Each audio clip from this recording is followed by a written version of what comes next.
नमस्कार दोस्तों, मेरा नाम रवि शर्मा है। मैं जयपुर राजस्थान से बिलोंग करता हूँ। वेस्टिज हेल्थ एक्सपर्ट के रूप में काम करता हूँ। वीडियो को शुरू से अंत तक पूरा सुने और चैनल को सब्सक्राइब करना न भूलें। Thank you. आज हम बात करेंगे एक ऐसे विषय पर जो लाखों नहीं बल्कि करोड़ों लोगों को प्रभावित करता है, लेकिन इसके बारे में खुलकर बात करना लोग आज भी शर्म की बात समझते हैं। हम बात कर रहे हैं बवासीर, जिसे मेडिकल भाषा में पाइल्स या हेमोराइड्स कहा जाता है। यह एक ऐसा रोग है जो धीरे धीरे शरीर में पनपता है। जब तक इसका असर समझ में आता है तब तक यह इंसान के शारीरिक और मानसिक स्वास्थ्य दोनों को बुरी तरह प्रभावित कर चुका होता है। यह रोग महिलाओं और पुरुषों में दोनों में हो सकता है, लेकिन विशेष रूप से उन लोगों में अधिक देखा जाता है जिनकी जीवन शैली में बैठना ज़्यादा और चलना फिरना कम होता है, या फिर जो लंबे समय से कब्ज यानी कि कॉन्स्टिपेशन की प्रॉब्लम से जूझ रहे होते हैं। लेकिन सबसे अहम बात यह है कि पाइल्स यानी कि बवासीर कोई असाध्य बीमारी नहीं है। समय रहते अगर इसका सही इलाज और सावधानी बरती जाए तो इससे न केवल राहत मिल सकती है बल्कि इसे पूरी तरह से ठीक किया जा सकता है। अब सवाल ये आता है कि पाइल्स आखिर है क्या। पाइल्स को हिंदी में बवासीर कहा जाता है। यह एक बहुत ही आम लेकिन तकलीफ वाला रोग है जो हमारी मल द्वार यानी कि गुदा और मलाशय यानी कि रेक्टम के नसों में स्वेलिंग और जलन के कारण होता है। इसे मेडिकल भाषा में हेमोरॉइड्स कहा जाता है। सामान्य रूप से हमारी मलद्वार की दीवारों में कुछ नसें और टिश्यू होते हैं जो मल त्याग यानी कि स्टूल पासिंग को कंट्रोल करने में हेल्प करते हैं। लेकिन जब इन नसों पर अधिक दबाव पड़ता है, जैसे लगातार कॉन्स्टिपेशन, ज़्यादा देर तक टॉयलेट में बैठना या भारी वज़न उठाना, तो ये नसें सूज जाती हैं यानी कि स्वेलिंग आ जाती है और एक तरह की गांठ का रूप लेती है। यही सूजी हुई नसें आगे चलकर बवासीर कहलाती हैं। इन गांठों में खून जमा हो सकता है और इनमें जलन, खुजली, दर्द और कभी कभी खून आने लगता है। दोस्तों, कई लोग मानते हैं कि पाइल्स यानी कि बवासीर एक तरह की बीमारी है, बस मलद्वार में सूजन या गांठ हो गई और खून आने लगा। लेकिन हकीकत यह है कि पाइल्स के भी कई प्रकार होते हैं और हर प्रकार की पहचान, सिम्टम्स और ट्रीटमेंट अलग हो सकता है। अगर सही प्रकार का पता नहीं हो तो इलाज भी अधूरा या गलत हो सकता है। मेनली पाइल्स दो भागों में बांटा जाता है। आंतरिक बवासीर यानी कि इंटरनल पाइल्स और एक्सटर्नल पाइल्स यानी कि भारी बवासीर, और थ्रोम्बोड्स बवासीर। हेमोराइड्स यह ज़्यादा गंभीर और दर्दनाक स्थिति होती है। अब हम बात करेंगे यह एक्चुअल में यह है क्या। आंतरिक बवासीर गुदा यानी कि एनस के भीतर यानी रेक्टम की इंटरनल दीवारों में होती है। इसका मतलब यह है कि ये सूजी हुई नसें अंदर होती हैं जो आमतौर पर बाहर से दिखाई नहीं देती हैं। अगर हम इसके सिम्टम्स के बारे में बात करें तो मल त्याग के समय खून आना, आमतौर पर बिना दर्द के, मल के साथ थोड़ा सा खून टपकना या टिश्यू पर खून लगना। बाद की स्टेज में गांठ बाहर निकल सकती है, प्रोलैप्स, थोड़ी जलन या भारीपन की अनुभूति। गंभीर मामलों में आंतरिक बवासीर बाहर की ओर लटक सकती है, जिसे प्रोलैप्स कहते हैं। जब यह गांठ मल त्याग के समय बाहर निकल आए लेकिन बाद में खुद ही अंदर चली जाए तो इसे ग्रेड 2 कहते हैं। जब उसे हाथ से अंदर करना पड़े तो ग्रेड 3 होती है, और अगर गांठ बिल्कुल अंदर ना जाए तो ग्रेड 4 होती है। और ग्रेड्स के अनुसार भी इलाज भी तय होता है। जैसे एक्सटर्नल पाइल्स यानी कि भारी बवासीर, ये क्या होती है, भारी बवासीर गुदा के भारी हिस्से में होती है। इसमें जो नसें सूजती हैं वो मलद्वार के बाहर की स्किन के नीचे स्थित होती हैं। अगर हम इसके सिम्टम्स के बारे में बात करें तो मलद्वार के पास गांठ या फोड़े जैसा उभार होता है, तेज़ दर्द खासकर बैठने या चलने में, खुजली या जलन हो सकती है, खून आ सकता है कम मात्रा में, छूने पर नरम या कठोर गांठ महसूस होना। ये इतनी ज़्यादा क्यों तकलीफदेह होती है? क्योंकि भारी हिस्से में ज़्यादा नर्वस होती है जिससे दर्द और जलन ज़्यादा महसूस होती है। कभी कभी यह गांठ अचानक बढ़ सकती है या इसमें खून जमा हो सकता है। इसे थ्रोम्बोस हेमोराइड कहते हैं, जो अगला प्रकार होता है। ये क्या होता है? थ्रोम्बोस पाइल्स वह कंडीशन होती है जिसमें भारी बवासीर के नसों में खून का थक्का यानी कि ब्लड क्लॉट बन जाता है। यह कंडीशन अत्यंत दर्दनाक होती है और अचानक विकसित हो सकती है। अगर हम इसके सिम्टम्स के बारे में बात करें तो बहुत तेज़ और लगातार दर्द होना, सूजन जो बहुत जल्दी बढ़े, स्पर्श करने पर कठोर गांठ, कभी कभी नीला या काला रंग दिखाई देना खून के थक्के के कारण, मल त्याग करना बहुत मुश्किल हो जाता है।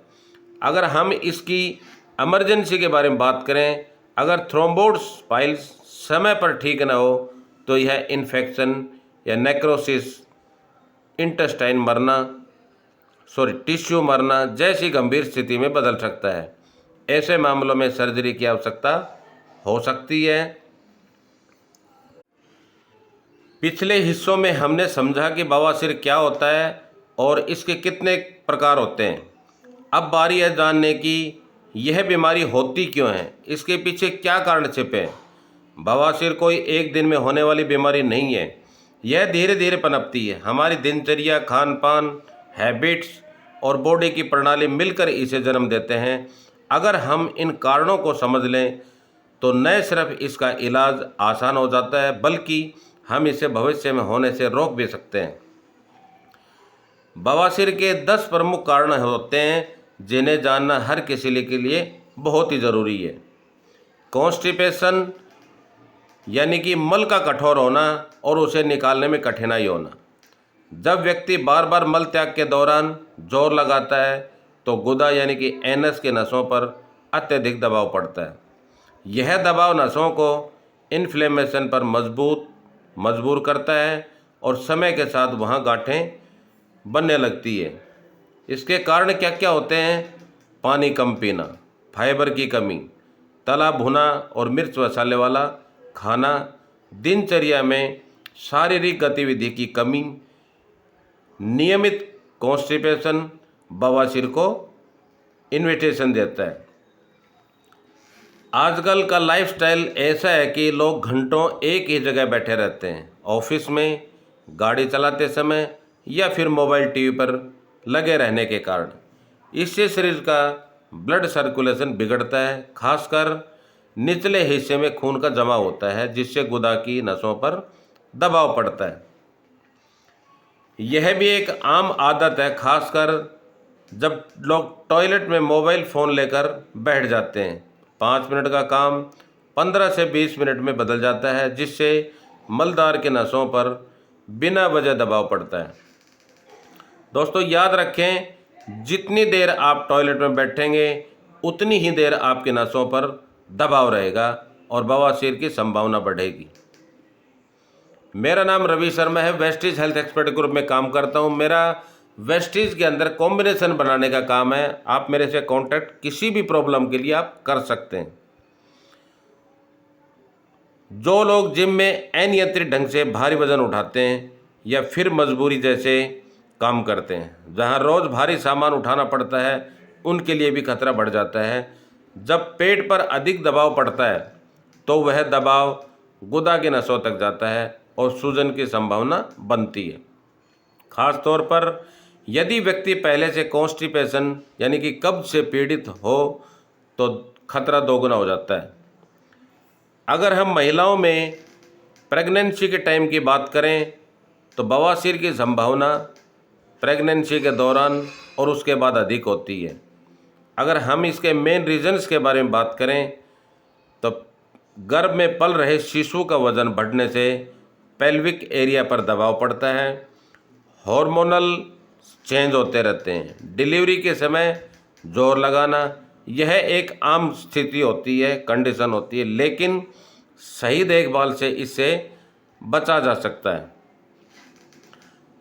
खान पान की खराब आदतें होती हैं कई लोगों की, टाइम से खाना नहीं खाते हैं, स्वस्थ भोजन नहीं कर पाते हैं, जंक फूड ज़्यादा यूज़ करते हैं। बवासीर का सीधा संबंध हमारे खान पान से भी है। अगर आपकी डाइट में ये चीज़ें शामिल हैं तो आप सावधान हो जाइए, जैसे कि मिर्च मसालेदार भोजन, फास्ट फूड, जंक फूड, बहुत ज़्यादा तली हुई चीज़ें, अधिक मीठा, कम फाइबर वाले आहार जैसे मैदा, ब्रेड, बिस्किट आदि। ये सभी चीज़ें डाइजेशन पावर को बिगाड़ती हैं, जिससे कॉन्स्टिपेशन और फिर बवासीर की नौबत आती है।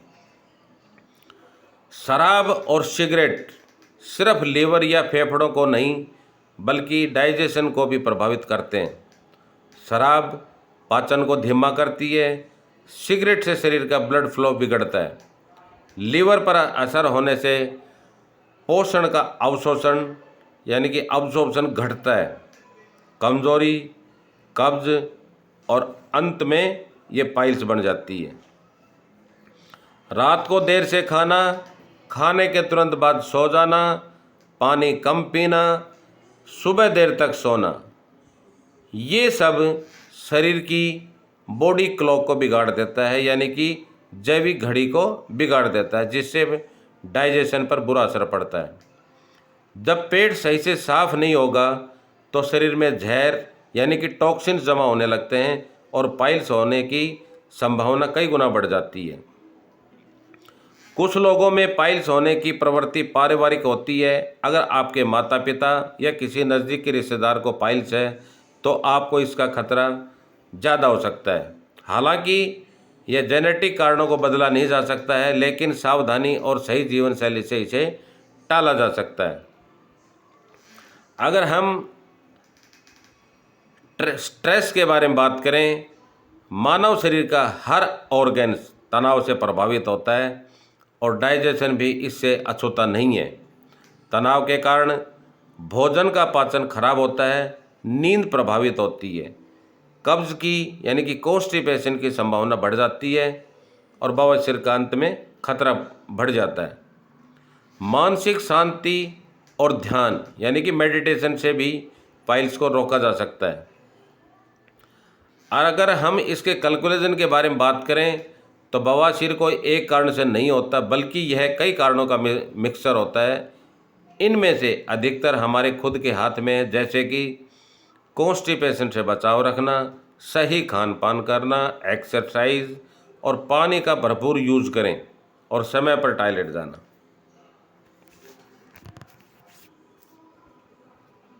अगर हम इसके सिम्टम्स के बारे में बात करें तो बहुत से लोग इस रोग की शुरुआत को समझ ही नहीं पाते हैं और तब तक अनदेखा करते रहते हैं जब तक समस्या गंभीर रूप न हो जाए, और जब तक सही ट्रीटमेंट शुरू होता है तब तक तकलीफ कई गुना बढ़ चुकी होती है। इसलिए आज हम आपको बताएंगे कि बवासीर के स्टार्टिंग और मेन सिम्टम्स क्या होते हैं। अगर आप या आपके परिवार का कोई मेंबर इन सिम्टम्स को महसूस करता है तो तुरंत चौकन्ना हो जाइए। जैसे कि यह सबसे आम और पहला सिम्टम्स होता है जब आप टॉयलेट जाते हैं तो मल त्याग के समय या बाद में खून के बूंदें गिरती हैं। कभी कभी टॉयलेट पेपर या पानी में खून दिखाई देता है। आमतौर पर दर्द नहीं होता, खासकर इंटरनल पाइल्स में। यह खून चमकदार लाल रंग का होता है और किसी जोर लगाने पर आता है। इसे नज़रअंदाज न करें। अगर नियमित रूप से खून आ रहा है तो आप बवासीर का साफ संकेत हो सकता है। बाहरी बवासीर यानी कि एक्सटर्नल बवासीर, यह एक बहुत ही सामान्य लक्षण है। गुदा के पास एक छोटी या बड़ी गांठ जैसा उभार महसूस होता है। यह गांठ दर्द कर सकती है या सिर्फ जलन हो सकती है। कभी कभी यह बैठने या चलने में भी असुविधा देती है। यह गांठ कभी कभी खुद ही अंदर चली जाती है और कुछ मामलों में भारी रहती है। यह सिम्टम्स ग्रेड 2, 3 या 4 पाइल्स का संकेत इंडिकेशन हो सकता है। गुदा के आसपास लगातार खुजली होना, जलन या चुभन जैसी अनुभूति होना, स्किन में सूखापन या खराश होना, यह सब इसलिए होता है क्योंकि सूजी हुई नसें और गांठें मल द्वार की स्किन को अफेक्ट कर सकती हैं। यह सिम्टम्स आमतौर पर एक्सटर्नल पाइल्स में अधिक देखे जाते हैं। इसमें बवासीर में पेन भी काफ़ी होता है। बवासीर में दर्द की प्रकृति उसके प्रकार पर निर्भर करती है। जैसे इंटरनल पाइल्स में आमतौर पर दर्द नहीं होता, लेकिन भारी या थ्रोम्बोड्स पाइल्स में बहुत तेज़ दर्द हो सकता है। दर्द इतना तेज़ हो सकता है कि व्यक्ति को बैठने, चलने और यहाँ तक कि सोने में भी परेशानी हो सकती है। मल त्याग करते समय जोर लगाने पर दर्द और बढ़ सकता है। कई मरीज बताते हैं कि टॉयलेट जाने के बाद भी लगता है कि पूरा पेट साफ नहीं हुआ है, या मल त्याग के समय एक प्रकार का दबाव या भारीपन महसूस होता है। कुछ मामलों में ऐसा लगता है जैसे कुछ बाहर निकलने वाला है। यह इंडिकेशन देता है कि गुदा के नसों में स्वेलिंग और मल का रास्ता अवरुद्ध हो रहा है। दोस्तों, गुदा के पास स्वेलिंग कैसे होती है? जब नसें बहुत ज़्यादा सूज जाती हैं, यानी कि फूल जाती हैं, तो गुदा के पास परमानेंट स्वेलिंग दिखाई देती है। यह स्वेलिंग कभी कभी गर्म और छूने से दर्द हो सकती है। यह कंडीशन तब और सीरियस हो जाती है जब गांठ में खून का क्लॉट जम जाए, जिसे थ्रोम्बोड्स पाइल्स कहते हैं। म्यूकस डिस्चार्ज, कुछ मामलों में गुदा के पास से एक चिपचिपा सा पदार्थ निकलता है जिसे म्यूकस डिस्चार्ज कहते हैं। इससे गुदा की स्किन में जलन और इरिटेशन बढ़ता है। अंडरवियर गीला या गंदा रह सकता है। यह सिम्टम्स भी आंतरिक पाइल्स के प्रोलैप्स होने की ओर इंडिकेशन करता है। अगर पाइल्स पुरानी हो जाए या गांठ फट जाए तो क्या करें? मल के साथ ज़्यादा खून आ सकता है। कभी कभी मवाद यानी कि बदबूदार डिस्चार्ज निकलता है। यह सीरियस इन्फेक्शन या अल्सर की ओर भी इशारा करता है। लगातार खून बहने से बॉडी में हीमोग्लोबिन की कमी हो जाती है, जिससे थकावट, कमजोरी, चक्कर आना, सांस फूलना। अगर आप यह सिम्टम्स महसूस कर रहे हैं और साथ में खून भी आता है तो आप बवासीर होने वाले अनीमिया हो सकता है। यदि लगातार खून आ रहा है, दर्द बहुत अधिक है, गांठ बाहर की ओर लटक जाए, मल त्याग में अत्यधिक तकलीफ हो, थकावट या अनीमिया के सिम्टम्स दिखें, तो आप मेरे से कांटेक्ट कर सकते हैं। मैं वेस्टीज कंपनी के प्रोडक्ट पर कॉम्बिनेशन बनाने का काम कर रहा हूँ। आप कभी भी मेरे से कांटेक्ट कर सकते हैं। ये कोई मेडिसिन नहीं है, ये एक फूड सप्लीमेंट होता है। ध्यान रहे कि कुछ सिम्टम्स ऐसे होते हैं कि मल में खून, गुदा में गांठ और जलन, यह सब फिशर, फिस्टुला या कोलन कैंसर जैसे रोगों में भी हो सकते हैं। अगर हम इसके कैलकुलेशन के बारे में बात करें तो बवासीर के लक्षणों को जितनी जल्दी पहचाना जाए उतना ही बेहतर इलाज संभव है।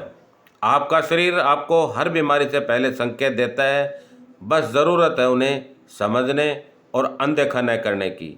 अगर मल में खून आता है, गुदा में जलन या गांठ है, या मल त्याग में दर्द हो रहा है, तो आप लापरवाही न करें। सही समय पर आप हमारे से कांटेक्ट कर सकते हैं, तो इस बीमारी से पूरी तरह आप छुटकारा पा सकते हैं।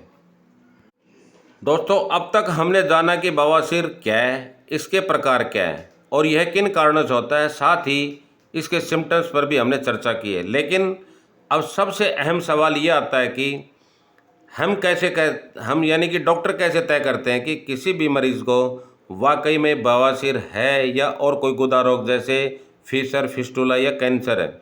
क्योंकि बवासीर के कई सिम्टम्स ऐसे होते हैं जो अन्य बीमारियों से मिलते जुलते होते हैं, इसलिए सही डायग्नोज बेहद ज़रूरी होता है। बवासीर की पहचान कैसे होती है, कौन कौन सी जांच की जाती है और पेशेंट को किन बातों का ध्यान रखना चाहिए। हर डायग्नोसिस की शुरुआत होती है मरीज़ की पूरी जानकारी लेने से। डॉक्टर आपसे सबसे पहले आपसे पूछेंगे कि मल त्याग करते समय दर्द या खून आता है क्या, कितने समय से समस्या है, क्या गांठ महसूस होती है, कॉन्स्टिपेशन रहता है या नहीं है, परिवार में किसी को यह रोग है या नहीं है। इन सवालों से डॉक्टर को अपनी पहली झलक मिल जाती है कि समस्या कितनी गंभीर है और क्या यह बवासीर हो सकती है। अगर हम फिजिकल एग्जामिनेशन के बारे में बात करें तो इस दौरान वे यह देखते हैं कि कोई गांठ, सूजन या कटाव है या नहीं है। अगर भारी बवासीर है तो यह स्पष्ट दिखाई देता है। अगर गांठ बाहर निकल आई है तो यह ग्रेड 2 या उससे आगे की बवासीर हो सकती है। कुछ लोग इस परीक्षण से यानी कि डायग्नोस से शर्माते हैं, लेकिन यह ज़रूरी होता है और डॉक्टर इसे बेहद प्रोफेशनल तरीके से करते हैं। समस्या अंदरूनी है या किसी अन्य गुदा रोग का खतरा है। इसमें क्या होता है, डॉक्टर गुदा के अंदर जेल लगाकर अपनी एक उंगली गुदा में डालते हैं ताकि अंदर की कंडीशन को महसूस कर सकें। इससे पता चलता है कि कोई गांठ है या नहीं है, स्वेलिंग कितनी है और उसकी कंडीशन क्या है। यह थोड़ी असहज प्रक्रिया हो सकती है, लेकिन इसमें कोई दर्द नहीं होता और यह कुछ सेकंड्स में ख़त्म हो जाती है। अगर अंदरूनी बवासीर की संभावना हो तो डॉक्टर एक छोटी ट्यूब जैसी डिवाइस का उपयोग करते हैं जिसे एनोस्कोप कहते हैं। इसमें क्या होता है, एनोस्कोप को गुदा में धीरे से डाला जाता है। इसमें लाइट लगी होती है जिससे डॉक्टर रेक्टम और गुदा के अंदर की स्वेलिंग, कटाव, खून के स्रोत आदि देख सकते हैं। यह टेस्ट विशेष रूप से इंटरनल फाइल्स की पुष्टि के लिए किया जाता है। प्रोक्टोस्कोपी, यह एनोस्कोपी से थोड़ा गहरा डायग्नोज होता है। प्रोक्टोस्कोप एक लंबी और पतली ट्यूब होती है जिससे डॉक्टर रेक्टम की गहराई तक निरीक्षण कर सकते हैं। यह विशेष रूप से उन मामलों में किया जाता है जहां बवासीर की स्टेज तय करनी होती है या जहां कैंसर का संदेह हो। कोलोनोस्कोपी, यदि अगर पेशेंट की ज़रूरत हो तो या डॉक्टर अपनी तरह से समझ सकें। अगर मरीज़ की उम्र ज़्यादा है या मल में बहुत अधिक खून आ रहा है या वज़न घट रहा है तो डॉक्टर यह देखना चाहेंगे कि कहीं ये कोलन कैंसर या कोई सीरियस बीमारी तो नहीं है। ऐसे में कराई जाती है प्रॉब्लम। इसमें ब्लड टेस्ट भी किया जाता है कि भाई खून की कमी तो नहीं है। इससे यह देखा जाता है कहीं मरीज़ को एनीमिया या खून की कमी तो नहीं हो गई है। यदि हीमोग्लोबिन कम है, बहुत कम है, तो यह दर्शाता है कि खून का नुकसान बहुत ही सीरियस कंडीशन में होता है। ये डायग्नोसिस के दौरान डॉक्टर से आप झिझके नहीं, डॉक्टर को आप पूरी जानकारी खुल कर दें। अगर महिला डॉक्टर चाहिए तो अनुरोध करें, क्लिनिक में यह सुविधा अवेलेबल हो सकती है। जांच के दिन हल्का खाना खाएं, कॉन्स्टिपेशन से बचें। आपका पेट बिल्कुल नीट एंड क्लीन रहना चाहिए डायग्नोस के टाइम में। जांच के बाद आराम करें क्योंकि कुछ टेस्ट थोड़े थका सकते हैं, थकावट महसूस कर सकते हैं। बवासीर की पहचान यानी कि डायग्नोसिस एक सरल लेकिन इम्पोर्टेंट प्रक्रिया होती है। यह प्रक्रिया डॉक्टर की जांच, अनुभव और कुछ टेस्ट पर आधारित होती है। जितनी जल्दी डायग्नोसिस होगा उतना जल्दी ट्रीटमेंट शुरू किया जा सकता है और सीरियस कंडीशन में इसे बचाया जा सकता है। इसलिए यदि आप किसी भी सिम्टम्स को अनुभव कर रहे हैं तो झिझके नहीं, किसी अच्छे प्रोक्टोलॉजिस्ट या जनरल फिजिशियन से कांटेक्ट करें और डायग्नोज करवाएं। बवासीर का इलाज में घरेलू नुस्खे, आयुर्वेदिक ट्रीटमेंट और एलोपैथिक ट्रीटमेंट ये सब विकल्प होते हैं। किस स्टेज पर कौन सा ट्रीटमेंट बेहतर होता है। आप फूड सप्लीमेंट यूज़ करें वेस्टिज कंपनी के। मैं आपको बहुत अच्छा बेटर ढंग से कॉम्बिनेशन बना कर दूंगा, आप इनको यूज़ कीजिए। आप खान पान बेहतर रखना, अपनी लाइफस्टाइल को अच्छा रखना, आप तुरंत प्रभाव से ठीक हो जाएंगे। इसमें ऐसी कोई घबराने वाली बात नहीं है। आप मेरे से कांटेक्ट कर सकते हैं। Thank you, wish you well. आप चैनल को सब्सक्राइब ज़रूर करें। आप मेरा मोबाइल नोट कर सकते हैं 9314615050। Mail ID rv.sh1968@gmail.com। Thank you. Thank you, wish you wealth.